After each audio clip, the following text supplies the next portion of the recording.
نحمده ونصلي ونسلم على رسوله النبي الكريم الأمين الرؤوف الرحيم أما بعد فأعوذ بالله من الشيطان الرجيم بسم الله الرحمن الرحيم لقد خلقنا الإنسان في أحسن تقويم صدق الله مولانا العظيم. ناظم اعلیٰ Tehreek Minhaj ul Quran, vice president MQI international, principal college of shariah and Islamic sciences, دیگر نائب ناظمین اعلیٰ، اساتذہ کرام، طلباء، بالخصوص آج کی یہ خوبصورت تقریب جو اس مادر علمی کا نام روشن کرنے والے عظیم ستارے اسپورٹس کے میادین میں اپنی اپنی صلاحیتوں کو منواتے ہوئے اپنے ادارے کا نام روشن کرنے والے وہ عظیم سپوت جن کو خراج تحسین پیش کرنے کے لیے آج ملک پاکستان کے اسپورٹس کے میدان کے بڑے عظیم ستارے خود آئے،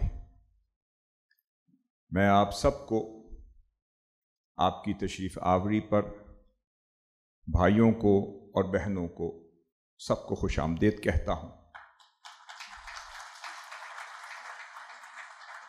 معزز مہمانان گرامی ذی قدر کو جو اسپورٹس کے مختلف میدانوں سے تعلق رکھتے ہوئے اس ملک پاکستان کا نام روشن کرنے میں ہمیشہ اپنا کردار ادا کرتے رہے، ہم آپ کی تشریف آوری پر منہاج القرآن کے ہیڈ کوارٹر پر منہاج یونیورسٹی کی طرف سے اور کالج آف اسلامک سائنسز کی طرف سے خوش آمدید کہتے ہیں، ویلکم کہتے ہیں، اہلاً و سہلاً کہتے ہیں، اور آپ اپنے گھر میں آئے ہیں اور اس کے دروازے ہمیشہ آپ کے لیے کھلے ہیں، اور اللہ رب العزت آپ کے ولولوں میں، آپ کے جوش میں اور قبولیت میں اضافہ فرمائے، اور بالخصوص ہمارے ان نوجوان بچوں کے لیے جنہوں نے اس ادارے نہیں بلکہ پاکستان اور اسلام کا نام روشن کرنے کے لیے اس میدان میں اپنا کردار ادا کیا، ان کی حوصلہ افزائی کے لیے آپ کا آنا یہ یقیناً ایک بہت بڑی عظمت کی بات ہے۔ میں اس حوصلہ افزائی پر، آپ کی تشریف آوری پر بھی آپ کو خوش آمدید کہتا ہوں اور آپ کا شکریہ ادا کرتا ہوں۔ سب سے پہلے محترم اعصام الحق صاحب جو انٹرنیشنل ٹینس سٹار ہیں، وہ تشریف لائے، ان کا شکریہ ادا کرتے ہیں، خوش آمدید کہتے ہیں۔ ان کے ساتھ ساتھ محترم محمد حفیظ بھٹی صاحب کا شکریہ ادا کرتے ہیں، محترم چودھری نصیر احمد صاحب جو سابق کپتان ہیں والی بال ٹیم کے پاکستان کے، ان کا شکریہ ادا کرتے ہیں۔ پھر ہماری بہن محترمہ رحیلہ یونس صاحبہ ہیں، ان کی آمد پر ان کو بھی ویلکم کہتے ہیں، اور محترمہ سعدیہ عبدالخالق صاحبہ، ان کو بھی ویلکم کہتے ہیں۔ ہماری بہن محترمہ نیلم ریاض صاحبہ، محترمہ اشنا سہیل صاحبہ، ان کو بھی ویلکم کہتے ہیں، اور اس کے ساتھ ساتھ محترم بلال خان صاحب جو ایچیسن سے آئے ہیں، اور میری پرانی یادیں تازہ ہو گئی ان کو دیکھ کر جب ہم ایچیسن میں سپورٹس کیا کرتے تھے۔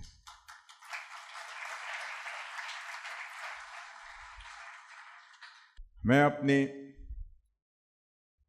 اس مشن کے، اس ادارے کے، اس مادر علمی کے ہونے حال ان فرزندوں کو جن کی وجہ سے آج کی تقریب منعقد ہو رہی ہے، جس میں سر فہرست ہمارے سید محمد اکمل محمود شیرازی صاحب ہیں، جو ہمارے سید محمود الحسنین صاحب، وہ بھی منہاجین ہیں، بیٹا بھی منہاجین ہے، وہ بھی بلیک بیلٹ تھے، اور بیٹا جو ہے وہ تیکوانڈو میں برونز میڈل بھی اور نیشنل چیمپئن بنا ہے۔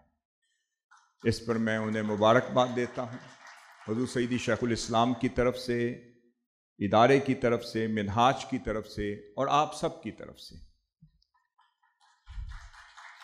پھر اس کے ساتھ ساتھ ہمارے فرزند اس منہاج کے نعمان یوسف صاحب، جو برونز میڈل ملائیشین اوپن سے لے کر آئے، ان کو بھی ہم مبارکباد دیتے ہیں۔ پھر محمد حسان صاحب، جو برونز میڈل جو ایشین گیم سے لے کر آئے، انہیں بھی ہم ویلکم کہتے ہیں۔ حسن محی الدین صاحب، جو برونز میڈل جو ایشین چیمپئن شپ سے لے کر آئے، انہیں بھی ویلکم کہتے ہیں، مبارکباد پیش کرتے ہیں۔ دعا گو ہیں کہ اللہ رب العزت ایسے ایسے فرزند سپورٹس کے میدان میں اور پیدا ہوں، اور ایک امیج بلڈنگ میں اور دیگر ینگسٹرز کو ان کی سوچ اور فکر میں یکسوئی دینے کے لیے اور متحد کرنے کے لیے، اور اپنے اپنے گولز کے ساتھ اور اپنے نصب العین کے ساتھ اور مقصد حیات کے ساتھ جوڑنے کے لیے اپنا کردار ادا کریں۔ اللہ رب العزت آپ کو بھی اس قابل کرے کہ آپ اپنی اپنی سطح پر ان نوجوانوں کی تربیت کریں اور ان کے اندر چھپے ہوئے جوہر کو نکھارنے میں جوہری کا کردار ادا کریں، کیونکہ جوہری وہ ہوتا ہے جو اس سیپ کو پکڑتا ہے جس کے اندر اللہ نے وہ سچا موتی چھپا رکھا ہوتا ہے۔ تو سچا موتی حاصل کرنے کے لیے، اس سیپ کو پہچاننے کے لیے صاحب نظر جوہری کی ضرورت ہوتی ہے۔ آپ جیسے چیمپئنز اگر یہ کردار ادا کرتے رہیں گے تو میں سمجھوں گا کہ صرف جامعہ منہاج یا منہاج یونیورسٹی یا جامعہ اسلامیہ منہاج القرآن نہیں، بلکہ پورا پاکستان انتظار کر رہا ہے کہ ایسے نوجوان اپنی صلاحیتوں کو بروئے کار لاتے ہوئے اس قوم کا، اس ملک کا اور اسلام کا نام روشن کرتے رہیں گے۔ میں آج کی اس مبارکبادی اور تمہیدی گفتگو کے بعد آج کی اس تقریب کی مناسبت سے، جس کا تعلق سپورٹس کے ساتھ ہے، شاید کسی کے تصور میں ہو کہ کھیل کا اور انسان کی توانائی کا، جس کا تعلق انسان کے جسم کے ساتھ، اس کی چستی کے ساتھ، اس کی صحت کے ساتھ، اس کی فٹنس کے ساتھ اور اس کی جسمانی صحت کے ساتھ جس میدان کا تعلق ہے، ہم سمجھتے ہیں کہ شاید اس میدان کا تعلق اسلام کے ساتھ ہے یا نہیں۔ ہمارے ہاں یہ ڈائیکاٹمی پائی جاتی ہے، اور ہم سمجھتے ہیں کہ جن اداروں میں اسلام پڑھایا جاتا ہے یا موریلٹیز سکھائی جاتی ہیں یا ایتھکس پڑھائی جاتی ہیں یا اسلام کے قریب کیا جاتا ہے یا اسلام کی بیسک سے انہیں ہم آہنگ کیا جاتا ہے یا اسلامک ایجوکیشن کے ساتھ انہیں مزین کیا جاتا ہے یا قرآن اور حدیث کے ان تعلیمات کے ساتھ، میسیجز کے ساتھ جوڑا جاتا ہے، اور جنہیں اسلام کا مبلغ یا اسلام کا اسکالر بنایا جاتا ہے، اور جنہیں اسلامک ایجوکیشن کو آگے پروپیگیٹ کرنے کے قابل بنایا جاتا ہے، شاید ان کا میدان اور ہے اور ان کا میدان اور ہے۔ میں چاہتا ہوں کہ مختصر سا وقت جتنا بھی آج درکار ہوگا انشاءاللہ، ہم اس کانسیپٹ کو سمجھیں کہ اصل اسلام میں کھیل کا تصور کیا ہے۔ اللہ رب العزت نے قرآن مجید کی اس آیت میں فرمایا، لَقَدْ خَلَقْنَا الْإِنسَانَ فِي أَحْسَنِ تَقْوِيمٍ، کہ بے شک ہم نے انسان کو بہترین اعتدال اور توازن والی ساخت میں پیدا کیا۔ اللہ رب العزت نے جو انسان کو پوسچر دیا ہے، جو قامت دیا ہے، انسان کو جو ساخت دی ہے، اس میں اللہ رب العزت نے اعتدال رکھا ہے، اس میں اللہ رب العزت نے توازن رکھا ہے، اس میں اللہ رب العزت نے ایک بیلنس رکھا ہے، اس میں اللہ رب العزت نے اس کی شخصیت کے اندر، اس کی فکر کے اندر، اس کی سوچ کے اندر، اس کی قامت کے اندر، اس کی پوسچر کے اندر، اس کی اپروچ کے اندر، اس کی فلسفی کے اندر، اس کی زندگی کے ہر پہلو میں چاہا ہے کہ وہ توازن اور وہ اعتدال اس کی زندگی کے ہر گوشے میں منتقل ہو جائے۔ آپ سمجھ لیں کہ اگر وہ انسان جو اپنے پوسچر میں اعتدال اور توازن پر قائم ہوگا تو جو سوچے گا سوچ میں بھی اعتدال ہوگا، گفتگو کرے گا گفتگو میں بھی اعتدال ہو، بات کرے اس کے گفتار میں بھی اعتدال ہو، اس کے کردار میں بھی اعتدال ہو، اس کے اخلاق میں بھی اعتدال ہو، اس کے احوال میں بھی اعتدال ہو، اس کی شخصیت میں بھی اعتدال ہو، اس کی شناخت میں بھی اعتدال ہو، اس کی پریزنٹیشن میں بھی اعتدال ہو، اس کی اسلامائزیشن میں بھی اعتدال ہو، اور اس کی اسلامک اپروچ میں بھی اعتدال ہو۔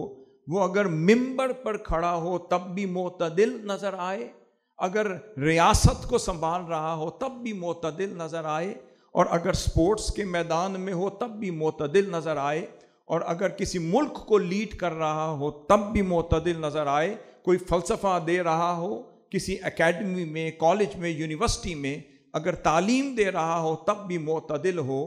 تو اعتدال پر مبنی انسان در حقیقت وہ شخص ہے جس کو اللہ رب العزت نے فرمایا لَقَدْ خَلَقْنَا الْإِنسَانَ فِي أَحْسَنِ تَقْوِيمٍ۔ ہم نے اس انسان کو ایک خوبصورت اعتدال والی شخصیت کا حامل بنایا ہے جو معاشرے میں رول ماڈل بنے۔ یہ وہ انسان ہے جسے پیدا کرنے کے لیے آج سے 40، 45، 50 سال پہلے حضور سیدی شیخ الاسلام پروفیسر ڈاکٹر محمد طاہر القادری مدظ العالی نے یہ ادارے قائم کیے، تاکہ ان اداروں سے، اس یونیورسٹی سے، ان کالجز سے، ان انسٹیٹیوشن سے، اور دنیا بھر قائم 90 کنٹریز میں منہاج القرآن کے نیٹ ورک سے وہ انسان پیدا ہو جس کے اندر انس بھی ہو، جس کے اندر نسیان بھی ہو۔ انس کیوں، نسیان کیوں؟ کیونکہ یہ ایک دوسرے کو کمپلیمنٹ کرتا ہے۔ انس کا مطلب ہے پیار کرنا، اور نسیان کا مطلب ہے بھول جانا۔ اگر کوئی اجنبی آ جائے تو وہ انسان پیار سے اسے اپنے ساتھ جوڑ لے، اور اگر کوئی مخالف آ جائے تو اس کی مخالفت کو بھلا کے گلے لگا لے۔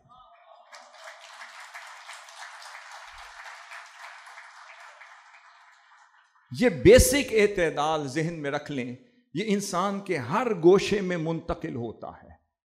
پھر اس کی گھریلو زندگی میں بھی اعتدال چاہیے، اس کی ازدواجی زندگی میں بھی اعتدال چاہیے، میٹریمونیل لائف میں بھی اعتدال چاہیے، اس کی سوشل لائف میں بھی اعتدال چاہیے، اس کی پولیٹیکل لائف میں بھی اعتدال چاہیے، اس کی معاشرت میں بھی اعتدال، اس کی معیشت میں بھی اعتدال، اس کی اقتصادیات میں بھی اعتدال، کھیل میں، معاملات میں، لین دین میں۔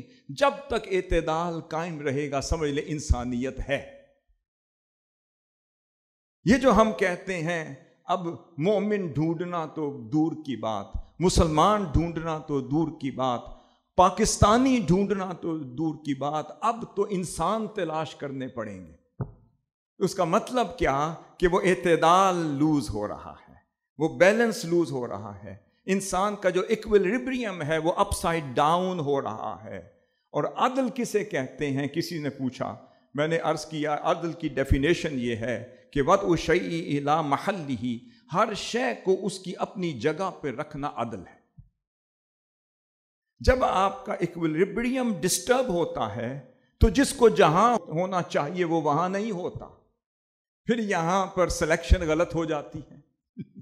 جس کو چیمپئن شپ کے لیے جانا چاہیے وہ گھر بیٹھا ہوتا ہے، اور جس کو یہاں بیٹھنا چاہیے وہ وہاں نظر آتا ہے۔ جس کو میدان میں ہونا چاہیے وہ میزان میں ہوتا ہے، جس کو وہاں کھڑا ہونا چاہیے وہ کٹہرے میں کھڑا ہوتا ہے، جس کو میدان میں لڑنا چاہیے وہ اپنے حق کی جنگ لڑ رہا ہوتا ہے، جس کو میدان میں دشمن کا مقابلہ کرنے کے لیے جانا چاہیے وہ اپنے حق کی جنگ لڑ رہا ہوتا ہے، جس معاشرے کا ایکویلبریم ڈسٹرب ہو جائے، جس کو جہاں ہونا چاہیے وہ وہاں نہ نظر آئے، تو سمجھ لیں اس معاشرے میں ایک عدل کی جنگ لڑنی پڑے گی تاکہ اس انسان کا کھویا ہوا عدل واپس لوٹا دیا جائے۔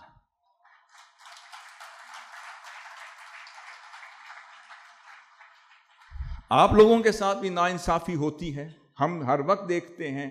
یہ تو اللہ کا فضل ہے کہ یہ بچے چلے گئے، کوئی جیت کے آ گئے، ورنہ ڈر تھا کہ راستے میں کوئی ان سے پھر کچھ نہ چھین لے، کیونکہ قزاقوں کا دور ہے۔ ایک مسافر چلتا تو ہے مگر اسے پتہ نہیں میں منزل پہ پہنچوں گا یا نہیں۔ کوئی پہنچتا ہے، کوئی پہنچ کر واپس لوٹ لیا جاتا ہے۔ منہاج القرآن وہ ایٹماسفیئر دینا چاہ رہا ہے جہاں قزاق ختم ہو جائیں، ہر طرف انسان ہی انسان نظر آئے۔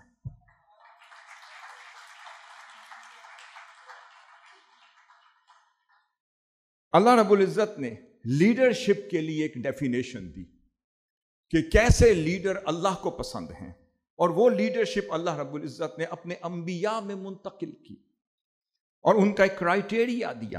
اور قرآن مجید میں سورۃ البقرہ میں فرمایا ان اللہ اصطفاہ علیکم وزادہ بسطۃ فی العلم والجسم، کہ بے شک اللہ نے اس شخص کو منتخب کر لیا ہے تمہاری لیڈرشپ کے لیے۔ قوم نے اپنے نبی سے پوچھا وہ لیڈر کیسا ہونا چاہیے، تو اللہ رب العزت نے پیغام دیا کہ میرے نبی اپنی قوم کو بتا دیں کہ لیڈر میں 2 خوبیاں ہونی چاہیے۔ وہ خوبی کیا؟ علم میں بھی کشادہ ہوں اور جسم میں بھی کشادہ ہوں۔ اب آپ پوچھ سکتے ہیں کہ علم میں کشادگی اور جسم میں کشادگی انسان کو کیا دے گی؟ جب علم کشادہ ہوگا سوچ بھی کشادہ ہوگی، دل بھی کشادہ ہوگا، اور دل میں ظرف بھی کشادہ ہوگا، قبولیت بھی ہوگی۔ پھر میرا تیرا ختم ہو جائے گا، ہر جیتنے والا بچہ اپنا بچہ نظر آئے گا۔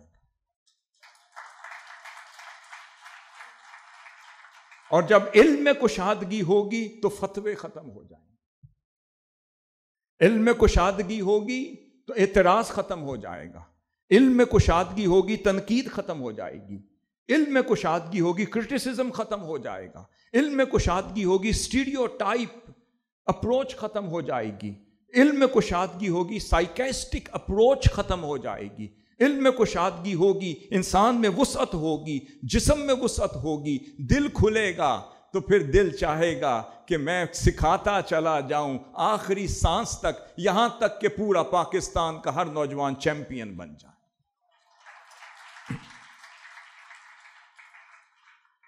اب تھوڑا سا اپنی اصل کی طرف لوٹتے ہیں۔ ایک مقولہ ہے کل شیء یرجع الی اصلہ، ہر شے اپنی اصل کی طرف لوٹتی ہے۔ اس کا مطلب ہمارا مینیفیسٹو بھی اصل سے آتا ہے، ہماری سانس بھی اصل سے، ہمارا مطمع نظر بھی اصل سے، ہمارا نظریہ بھی اصل سے، ہماری سوچ بھی اصل سے، ہمارا رول ماڈل بھی وہی اصل ہے۔ تو ہمارا اصل کون ہے؟ وہ شہر مدینہ کے مکین ہے۔ اب ہم نے سیکھنا ہو کہ اسلام اور پروفیٹک لائف سے what can we learn about being a sportsman؟ Sportsman اور اسپورٹس مین شپ یہ 2 چیزیں ہیں۔ اسپورٹس مین ہونا اور اسپورٹس مین شپ کا اپنے اندر رہنے دینا، یہ 2 اپروچ ہیں۔ کچھ لوگ اسپورٹس مین تو بن جاتے ہیں مگر کچھ لوگ اسپورٹس مین شپ میں کمزور رہ جاتے ہیں۔ مگر آقا صلی اللہ علیہ وسلم نے وہ اپروچ دی جس میں آپ نے اپنے دور میں ریاست مدینہ میں، آج سے 1450 سال پہلے کے دور میں چلے جائیں، جہاں ریاست مدینہ قائم تھی، جہاں پر ایک خوبصورت امن، محبت، اخوت، فتوت، اعتدال، توازن، بیلنس اور تمام حقوق کی ادائیگی کرنے والی ایک ایسی ریاست، ایک ایسی امت کے کانسیپٹ کے ساتھ کھڑی تھی، اور اس ریاست کے سربراہ آقا صلی اللہ علیہ وسلم۔ یہ ریاست مدینہ کا وہ تصور تھا۔ اس ریاست کے تحت آقا صلی اللہ علیہ وسلم نے جنگجو بھی پیدا کیے، سپہ سالار بھی پیدا کیے، گھوڑ سوار بھی پیدا کیے، تیر انداز بھی پیدا کیے، سوئمنگ کے ایکسپرٹس بھی پیدا کیے، ہر میدان کے شاہکار بھی پیدا کیے، ہر میدان کو جیتنے والے ایکسپرٹس بھی پیدا کیے، سپورٹس مین بھی پیدا کیے اور سپورٹس مین شپ بھی پیدا کی۔ امام ہندی کنز العمال میں بیان کرتے ہیں اور مختلف روایت کے ساتھ یہ حدیث آئی ہے، جو حصہ ثابت ہوتا ہے وہ حصہ میں آپ کے سامنے رکھ رہا ہوں۔ آقا صلی اللہ علیہ وسلم نے فرمایا کہ علموا اولادکم السباحۃ والرمایا، کہ اپنی اولاد کو سوئمنگ سکھاؤ۔ یہ آقا صلی اللہ علیہ وسلم کی حدیث شریف ہے، اپنی اولاد کو سوئمنگ سکھاؤ اور تیر اندازی سکھاؤ۔ پھر ایک اور روایت جسے ہم عموماً پڑھتے ہیں وہ سیدنا عمر فاروق رضی اللہ تعالیٰ عنہ سے منقول ہے، انہوں نے اس کو مزید ایکسٹینڈ کیا، اور دوسری روایات میں گھوڑ سواری کا ذکر بھی آتا ہے۔ علموا اولادکم السباحہ والرمایا ورکوب الخیل، کہ اپنی اولادوں کو گھوڑ سواری بھی سکھاؤ، سوئمنگ بھی سکھاؤ اور تیر اندازی بھی سکھاؤ۔ اس کی وجہ کیا ہے؟ آقا صلی اللہ علیہ وسلم نے ایک اور مقام پر فرمایا، جسے امام بخاری اپنی صحیح میں بھی نقل کرتے ہیں اور پھر دیگر مقامات پر بھی اسے محدثین لاتے ہیں۔ آپ نے فرمایا کہ تمہارے جسم کا بھی تو ایک حق ہے۔ فرمایا ان لجسدک علیک حق، تمہارے جسم کا بھی حق ہے، وان لنفسک علیک حق، تمہارے وجود کا، تمہاری جان کا بھی تو تم پر حق ہے۔ پھر فرمایا جو شخص اپنے جسم کا حق بھی ادا کرے، اپنی جان کا حق بھی ادا کرے، اپنی زندگی کا حق بھی ادا کرے، اس لیے فرمایا اعطی کل ذی حق حقا، اور حق والے کو اس کا حق ادا کرتے رہو۔ یہ زندگی کا مقصد ہے۔ اب جب ہم سوچتے ہیں کہ آقا صلی اللہ علیہ وسلم نے کس مؤمن کی بات کی، تو پھر آقا صلی اللہ علیہ وسلم نے یہ مسلم شریف کی دوسری روایت ہے، آپ نے فرمایا المؤمن القوی، جو اپنے جسم کا حق ادا کرے، جو اپنی روح کا حق ادا کرے، جو اپنی جان کا حق ادا کرے، جو اپنی فزیکل ایکٹیویٹی اور ایکسرسائز کو ایکول امپورٹنس دے جتنی وہ اپنی دماغی ایکٹیویٹی کو دیتا ہے۔ اگر جسم اس کا صحت مند ہوگا تو دماغ بھی صحت مند ہوگا، اگر جسم میں چستی آئے گی تو دماغ میں بھی آئے گی، اگر جسم آپ کا الرٹ ہوگا، ایکٹیو ہوگا، ہیلدی ہوگا تو ہیلدی جسم ہوگا تو ہیلدی دماغ ہوگا، اپروچ بھی ہیلدی ہوگی، سوچ بھی ہیلدی ہوگی۔ جب خون آپ کی شریانوں سے دوڑے گا، ایک اور روایت میں آتا ہے کہ اللہ رب العزت نے انسان کے اندر 360 جوڑ رکھے ہیں۔ کتنے؟ ایک انسان کے اندر 360 اس کے جوڑ رکھے ہیں۔ اب سائنس ترقی کرتی چلی گئی، کوئی کہتی رہی 150 ہے، کوئی 200 تک پہنچی، کوئی 250 تک پہنچی، کوئی 300 کچھ تک پہنچی، مگر جب حدیث شریف کو کھولا تو پتہ چلا آقا صلی اللہ علیہ وسلم فرماتے تھے ایک انسان کے جسم کے اندر 360 جوڑ ہیں۔ درجنوں جوائنٹس تو آپ کے ایک ہاتھ میں ہیں، پھر آپ کے درجنوں دوسرے ہاتھ میں ہیں، پھر جسم کا ایک ایک عضو لے لیں تو کتنے جوائنٹس بن گئے، جمع کر لیں تو 360۔ تو آقا صلی اللہ علیہ وسلم نے فرمایا تمہارے جسم کا بھی تو تم پر حق ہے۔ تو پتہ چلا 360 تمہیں جوڑ دیے ہیں، ایک دن ایک جوڑ کی حفاظت کے لیے گزارو تو پھر سال ایسے ہی گزر جائے گا، پتہ نہیں چلے گا۔ اس کا مطلب ہر جوڑ کا بھی ایک حق ہے، وہ حق والے کو اپنے جوڑ کا حق ادا کرنا پڑے گا، وہی انسان ہے۔ اب اس جوڑ کا تعلق آپ کی فزیکل ایجوکیشن کے ساتھ ہے، آپ کی فزیکل اویئرنیس کے ساتھ ہے، آپ کی فٹنس کے ساتھ ہے، آپ کی ایکسرسائز کے ساتھ ہے، آپ کی کھیل کود کے ساتھ ہے۔ خواہ آپ ریسلنگ کریں، کبڈی کریں، سوئمنگ کریں، رائڈنگ کریں، خواہ آپ ٹینس کھیلیں، لان ٹینس کھیلیں، بیڈمنٹن کھیلیں، کرکٹ کھیلیں، فٹ بال کھیلیں، والی بال کھیلیں، ٹیکوانڈو میں جائیں، جوڈو کراٹے کھیلیں، جو مرضی کریں۔ تو بات یہ ہے کہ جب یہ ایکٹیویٹی جسم میں رہے گی تو بلڈ سرکولیشن رہے گا، تو دماغ بھی فریش بلڈ جب ریسیو کر رہا ہوگا، سوچ بھی جوان ہوگی، عزم بھی جوان ہوگا، جرت بھی جوان ہوگی، ڈیسیژن میکنگ بھی جوان ہوگی۔ نماز پڑھیں گے تو جوانی کی نماز کا اجر اور ہوگا۔ جب خون دوڑ رہا ہوگا اللہ کے حضور، جب آپ سجدہ ریز ہوں گے۔ اب خود غور کریں، اللہ رب العزت نے 360 جوڑوں کی بات کی، آپ کے جوائنٹس کی بات کی، تو اللہ رب العزت نے سب سے بیسٹ ایکسرسائز انسان کو خود عطا کر، اور وہ بیسٹ ایکسرسائز کیا ہے؟ نماز ہے۔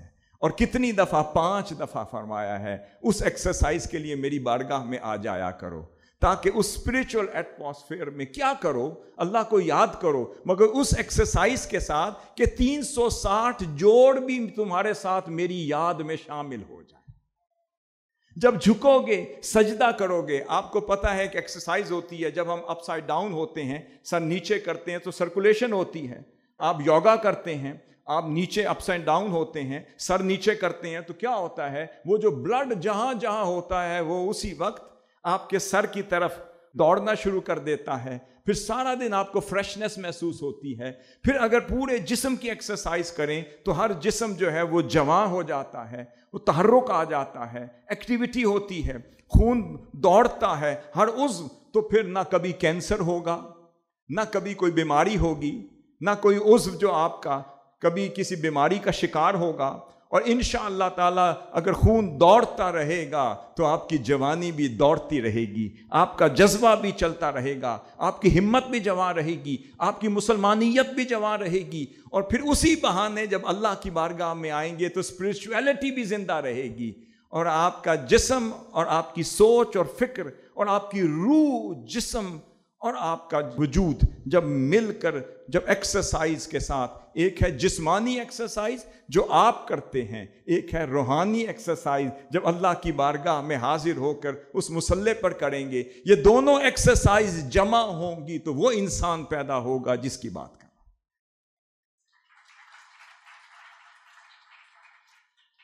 آقا صلی اللہ علیہ وسلم کے بارے میں صحابہ کرام عرض کرتے ہیں، ما رأیت احدا اسرع فی مشیہ من رسول اللہ صلی اللہ علیہ وسلم، کہ آقا صلی اللہ علیہ وسلم چلتے تھے تو آپ کی چال کی سرعت جیسی کسی کی چال نہیں ہوتی تھی، تو آپ اپنی پیس میں بھی بہت فاسٹ ہوا کرتے تھے۔ پھر آقا صلی اللہ علیہ وسلم صحابہ کرام کو ترغیب دیتے تھے کہ گھوڑ سواری بھی سیکھا کرو، پھر گھوڑ سواری کی کمپٹیشنز بھی کروایا کرتے تھے، سوئمنگ کے، گھوڑ سواری کے، نیزہ بازی کے، تیر اندازی کے کمپٹیشنز آقا صلی اللہ علیہ وسلم صحابہ کرام کے مقابلے کروایا کرتے تھے، پھر ان کو فرسٹ سیکنڈ تھرڈ کیا کرتے تھے، اپریسیشن دیا کرتے تھے، پھر بڑے بڑے وفود حبشہ سے آتے تھے، اور پھر وہ مختلف جنگی ایکسرسائز اور پھر وہ مشقیں کیا کرتے تھے۔ مارشل آرٹس کی ہم بات کرتے ہیں تو مارشل آرٹس آج کی بات نہیں ہے، میں اگر اس حدیث شریف کی تعبیر کروں تو مارشل آرٹس اگر سب سے پہلے کسی نگاہ کے سامنے ہوا تو وہ ریاست مدینہ میں ہوا اور آقا صلی اللہ علیہ وسلم کے سامنے ہوا۔ اب یہ متفق علیہ حدیث ہے، بخاری شریف اور مسلم شریف کی ہے، سیدہ ام المؤمنین سیدہ عائشہ صدیقہ رضی اللہ تعالیٰ عنہ کی راویہ ہیں، وہ فرماتی ہیں کہ لقد رأیت رسول اللہ صلی اللہ علیہ وسلم یقوم علی باب حجرتی، میں نے دیکھا کہ ایک روز آقا صلی اللہ علیہ وسلم میرے حجرہ مبارک کے دروازے پر کھڑے ہو کر مسجد نبوی کے صحن کی طرف دیکھ رہے ہیں۔ ام المؤمنین سیدہ عائشہ صدیقہ رضی اللہ عنہ پوچھتی ہیں، تو میں نے پوچھا یا رسول اللہ کیا ہے؟ آپ نے فرمایا حبشہ کے جنگی کھلاڑی آئے ہیں، وہ اپنی جنگی مشقیں اور ایسی ایسی سپورٹس کر رہے ہیں، مختلف کھیل پیش کر رہے ہیں، مختلف ایکٹیویٹیز کر رہے ہیں، میں انہیں دیکھ رہا ہوں۔ آپ کی خواہش پیدا ہوئی، آپ نے کہا یا رسول اللہ کیا میں بھی دیکھ سکتی ہوں؟ اب یہاں پارٹیسپیشن آف ویمن بھی شامل ہو رہا ہے۔ آپ نے فرمایا بالکل، تو آقا صلی اللہ علیہ وسلم نے فرمایا یہ میرا کندھا لے لو، اپنا سر یہاں رکھ لو، اور ایک پردہ سا بنا دیا، فرمایا جب تک آپ کا دل چاہتا ہے دیکھتی رہو، کوئی حرج نہیں۔ جب تک سیدہ ام المؤمنین کا دل چاہتا رہا آپ وہ ان کی ایکٹیویٹیز دیکھتی رہیں، سپورٹس دیکھتی رہیں، ان کی گیم دیکھتی رہیں۔ جب آپ کا دل بھر گیا آپ نے کہا رسول اللہ اب کافی ہے، پھر اس کے بعد فرمایا چلو ٹھیک۔ فرمایا یلعبون بحرابہم فی مسجد رسول اللہ صلی اللہ علیہ وسلم، وہ اپنی جنگی ہتھیار کے ساتھ کھیل رہے تھے، وہ جنگی ایکٹیویٹیز ریہرسل کر رہے تھے، مختلف علاقائی گیمز کا ڈیمانسٹریشن آقا صلی اللہ علیہ وسلم کی بارگاہ میں دے رہے تھے، اور آقا صلی اللہ علیہ وسلم خود بھی دیکھ رہے تھے اور ام المؤمنین کو بھی اجازت دی آپ بھی دیکھیں۔ اس کا مطلب جب سپورٹس ہو تو خواتین کا اس میں شریک ہونا، دیکھنا اتنا ہی امپورٹنٹ ہے جتنا مردوں کا۔ میں بہت خوبصورت ایک روایت پیش کر رہا ہوں۔ آقا صلی اللہ علیہ وسلم کی جب عمر مبارک 6 برس کی تھی، آپ یثرب کی سرزمین پر اپنی والدہ محترمہ کے ساتھ جب تشریف لائے، اس وقت انصار قبیلے کا ایک سوئمنگ پول تھا، ایک تالاب تھا، تو راوی بیان کرتے ہیں اس وقت آقا صلی اللہ علیہ وسلم نے 6 سال کی عمر میں پہلی دفعہ تیراکی کی، پہلی دفعہ سوئمنگ کی۔ پھر گھوڑوں کا مقابلہ آقا صلی اللہ علیہ وسلم خود بھی کرتے تھے۔ پھر ایک بدو آیا، آپ نے اس کے ساتھ گھوڑ سواری کا ریس کا مقابلہ کیا اور اس ریس میں وہ جیت گیا، ریس میں وہ جیت گیا۔ صحابہ کرام نے عرض کی یا رسول اللہ مجھ پر یہ بڑا شاق گزرا ہے۔ آپ نے فرمایا جیتنا ہارنا اس کے ہاتھ میں ہے، میں نے تو اس کا دل خوش کیا ہے۔ آقا صلی اللہ علیہ وسلم کا ریس میں پارٹیسپیٹ کرنا، پھر آپ کے مختلف گھوڑے ہوتے تھے، پھر اپنے گھوڑوں کو ریس میں بیچتے تھے، اور پھر صحابہ کرام بیان کرتے ہیں آپ کھڑے ہو کر پھر دیکھتے تھے کہ میرا گھوڑا کدھر ہے۔ پھر اس کی ریس میں وہ جیتتا تھا، خوش ہوتے تھے، اگر سیکنڈ آتا تھا تب بھی خوش ہوتے تھے۔ پھر آقا صلی اللہ علیہ وسلم سے زیادہ عظیم گھوڑ سوار بھی صحابہ کرام کہتے ہیں کوئی نہ تھا۔ پھر آقا صلی اللہ علیہ وسلم ریسلنگ کی بات کر رہے ہیں، کبڈی کی بات کر رہے ہیں، تو آقا صلی اللہ علیہ وسلم سے بڑھ کر بھی کوئی پہلوان نہیں تھا۔ ایک شخص اس کا نام رکانہ تھا، وہ آیا اور اس نے چیلنج کیا، اس نے کہا کون ہے جو میرے ساتھ کشتی کا مقابلہ، ریسلنگ کا مقابلہ کرے۔ آقا صلی اللہ علیہ وسلم خاموش رہے۔ اس نے کہا یا رسول اللہ میں آپ کے ساتھ کشتی کا مقابلہ تو کرنا چاہتا ہوں، مگر اس شرط کے ساتھ کہ آپ اپنی نبوی پاور اور طاقت کے ساتھ نہیں، بشری طاقت سے لڑیں۔ آپ نے فرمایا میں اپنی بشری طاقت سے لڑوں گا۔ ان رکانہ سارا عن نبی صلی اللہ علیہ وسلم فسارا آہو عن نبی صلی اللہ علیہ وسلم، پھر وہ لڑا۔ آپ نے کہا میں بشری طاقت سے لڑوں گا، اور آپ نے ایک ہی وار میں اس کو چت کر دیا۔ فرمایا یہ رسول اللہ صلی اللہ علیہ وسلم کی اپنی طاقت ہے، ابھی اس کا مقابلہ کر لو، نبوی تو بات کی بات ہے۔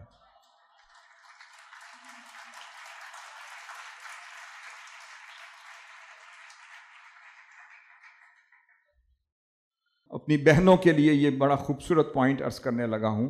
آقا صلی اللہ علیہ وسلم صحابہ کرام کی ریس کرواتے تھے، ریس کا مقابلہ کروایا کرتے تھے، پھر ان میں فرسٹ سیکنڈ آتے تھے، ان میں انعامات بھی عطا کرتے تھے، اپریشیٹ کرتے تھے۔ تیر اندازی کا مقابلہ ہوتا تھا، سوئمنگ کا ہوتا تھا، نیزہ بازی کا ہوتا تھا، پھر جنگی آلات کا اور اس کی ڈیمانسٹریشن کا مقابلہ ہوتا تھا، پھر اس ریس کا مقابلہ ہوتا تھا۔ اب ایک روز آقا صلی اللہ علیہ وسلم کسی غزوہ سے تشریف لا رہے تھے، آپ کے ساتھ ام المؤمنین سیدہ عائشہ صدیقہ رضی اللہ تعالیٰ عنہا تھی۔ انہوں نے عرض کیا ہوگا کہ یا رسول اللہ دل چاہ رہا ہے میں آپ کے ساتھ ریس لگاؤں۔ کس نے؟ سیدہ ام المؤمنین رضی اللہ تعالیٰ عنہا۔ تو آپ فرماتی ہیں کانت معن فی سفر، ایک سفر میں جا رہے تھے، میں نے خواہش کا اظہار کیا، آقا صلی اللہ علیہ وسلم نے صحابہ کرام کو آگے بھیج دیا، میدان خالی ہو گیا۔ پھر آقا صلی اللہ علیہ وسلم نے میرے ساتھ ریس لگائی۔ آپ فرماتی ہیں فسابقتہ علی رجلی، فرمایا اپنے قدموں پہ جو میں نے ریس لگائی تو پہلی دفعہ میں جیت گئی، پہلی دفعہ میں جیت گئی۔ آقا صلی اللہ علیہ وسلم خوش ہو گئے۔ وقت گزرا، پھر ایک ایسا خوبصورت موقع تھا، پھر آقا صلی اللہ علیہ وسلم نے فرمایا اے عائشہ آج پھر نہ ریس لگا لیں؟ آپ کا نام یا رسول اللہ کیوں نہیں؟ اب آپ فرماتی ہیں یہ الفاظ ہیں کہ اس وقت میرا وزن کچھ بڑھ چکا تھا، اور آقا صلی اللہ علیہ وسلم کو بھی پتا ہوگا میرا وزن کچھ بڑھ چکا تھا۔ فرماتی ہیں پھر ہم نے ریس لگائی اور اس وقت آقا صلی اللہ علیہ وسلم جیت گئے، اور جیت کر فرماتے ہیں اے عائشہ یہ پچھلی جیت کا میں نے بدلہ لیا ہے، یہ پچھلی جیت کا بدلہ لیا۔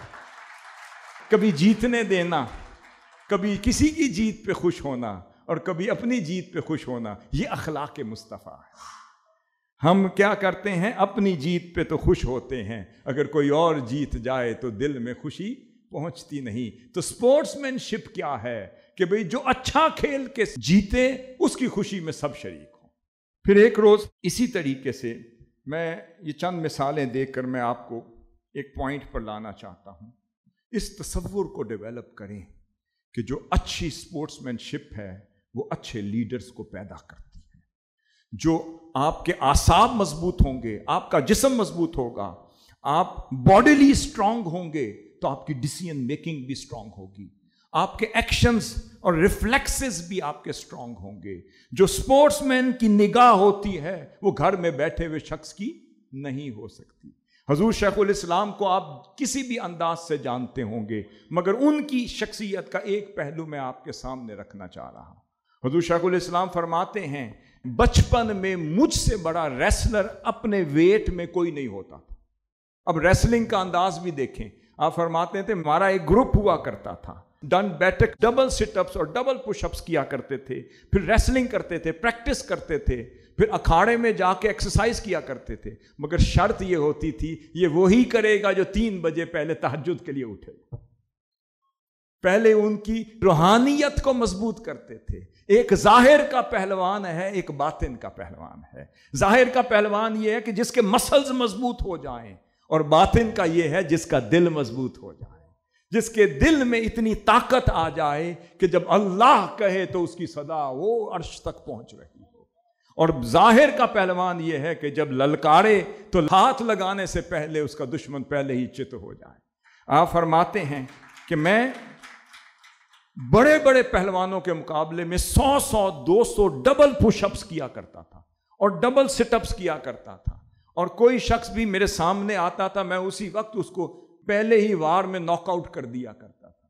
پھر آپ فرماتے تھے کہ یہ سلسلہ بھی جاری رہا. پھر ایک گروپ تھا, پھر وہاں پہ پورے محلے کی حفاظت کے لیے ان نوجوانوں پر مشتمل ایک ایسا گروپ. یہ بچپن کی بات ہے, یہ وہی بنا سکتا ہے جس کی وین میں لیڈرشپ ہو, جس کو سیرت نبی کا پتہ ہو, جو آقا صلی اللہ علیہ وسلم کی سیرت طیبہ کے پورے نقشے کے مطابق اپنی زندگی گزار رہا ہو, جس کی زندگی کا لمحہ لمحہ سیرت طیبہ اسوہ حسنہ اور قدوہ مبارکہ کے مطابق ہو, جسے پتہ ہو کہ پہلوانی بھی حضور کی سنت ہے, تیراکی بھی حضور کی سنت ہے, نشانہ بازی بھی حضور کی سنت ہے, جسم کی ایکسرسائز کرنا اور اپنے آپ کو چست رکھنا, ایکٹیو رکھنا, یہ بھی آقا صلی اللہ علیہ وسلم کی سنت ہے. یہ سنت تھی تو پھر عمر فاروق جیسے بنے, پھر سیدنا خالد بن ولید جیسے بنے, پھر وہ سپہ سالار بنے, سیدنا زید جیسے 9 عمری میں وہ سپہ سالار بنے کہ جن کو 17 سال کی عمر میں پورے قافلے کا سپہ سالار بنا کے روم کی جنگ کے لیے بھیج دیا. پھر حضور شیخ الاسلام فرماتے ہیں میں فٹ بال کھیلتا تھا. فرماتے ہیں میں جب اتنا زبردست کہ میں سینٹر فارورڈ جب کھیلتا تھا تو پھر سب کو کنفرم ہوتا تھا کہ آج گول ہمارے ہو جائیں گے, اور جب ٹیم کمزور ہوتی تھی وہ مجھے گول کیپر رکھتے تھے تو میری گول کیپنگ ایسی ہوتی تھی کہ وہ تصور ہوتا تھا جیسے دیوار لگ گئی ہے, اب بال گزر نہیں سکتا. تو پتہ یہ ہے کہ یونیورسٹی لائف تک آپ نے سپورٹس بھی کھیلی ہیں, گیمز بھی کھیلی ہیں, ایکسرسائز بھی کی ہے. اسی لیے لیڈر وہی ہوتا ہے جو بسطتاً فی العلم بھی ہو جو شیخ الاسلام ہیں, اور بسطتاً فی الجسم بھی ہو جو شیخ الاسلام ہیں, جو ہاتھ کسی کو لگا دیں تو کوئی چھڑا نہ سکے, جس کو للکاریں تو کوئی مقابلہ نہ کر سکے, قوم کو اٹھائیں تو کوئی بٹھا نہ سکے, اور پھر قوم کو موٹیویٹ کریں تو کوئی ڈی موٹیویٹ نہ کر سکے. تو آج اس لیڈرشپ کو امت میں منتقل کرنے کی ضرورت ہے, اس اپروچ کو آگے لے کے چلنے کی ضرورت ہے. جامعہ اسلامیہ منہاج القرآن ہو, منہاج یونیورسٹی ہو, یہ ادارے ہوں, یہ انسٹیٹیوٹ ہوں, وہی انسٹیٹیوٹ آباد ہیں جو ظاہراً اور باطناً سنت مصطفیٰ کے مطابق چل رہے ہیں, جن کا ظاہر بھی پہلوان ہو, جن کا باطن بھی پہلوان ہو, جن کا ظاہر بھی ایتھلیٹ ہو, جن کا باطن بھی ایتھلیٹ ہو, جن کی سوچ بھی ایتھلیٹک ہو, جن کی اپروچ بھی ایتھلیٹک ہو, جن کی روحانیت بھی ایتھلیٹک ہو, جس میں سستی بھی نہ ہو, کاہلی بھی نہ ہو, بلکہ روحانیت میں بھی چستی ہو, جسمانیت میں بھی چستی ہو. یہ 2 چیزیں جس میں پیدا ہوں گی وہ کامیاب طالب علم ہے, وہ کامیاب نوجوان ہے, اور وہ اس قوم کا, پاکستان کا, اسلام کا کامیاب مستقبل ہے.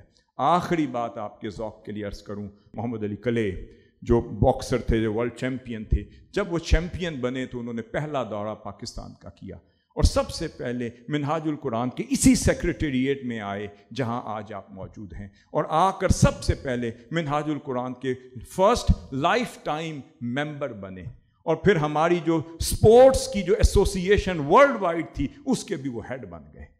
تو بات یہ ہے کہ منہاج القرآن اور حضور شیخ الاسلام, کسی کو اس میدان کا پتہ ہو تو اس میدان کے چیمپئنز کی قدر بھی اسے کرنے آتی ہے جو خود سپورٹس مین رہا ہو.